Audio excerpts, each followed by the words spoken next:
This is just what we do. This is who we are as people. We point fingers.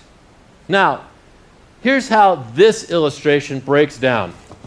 Okay, I have all these really rough tools.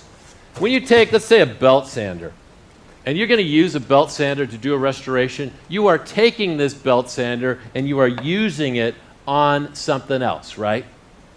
And here's how it breaks down.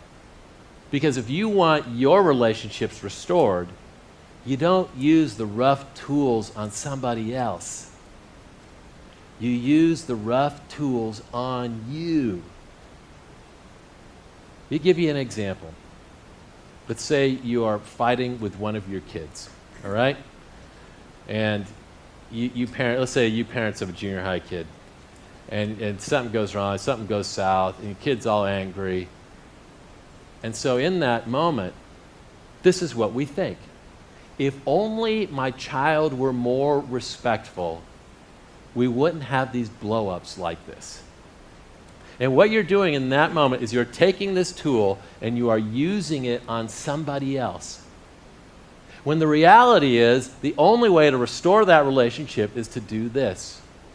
To think to yourself, what is it that I can do to help the communication with my child? What am I bringing to this? Because I'll be honest with you, when my kids get all upset and angry at me, and I think, man, you're acting like a junior high kid. You know what the first thing I do is? I get all angry and upset, and I start acting like a junior high kid. Look, when God says, I want you to restore this, I want you to use the rough tools, you've got to use them on you. Same thing for junior high kid. You're fighting with your parents and you think, man, my parents are so unfair, my parents are such jerks. Rather than thinking about what they're bringing to the fight, think about what you're bringing to the fight. Try to understand where your parents are coming from. Because I promise you something.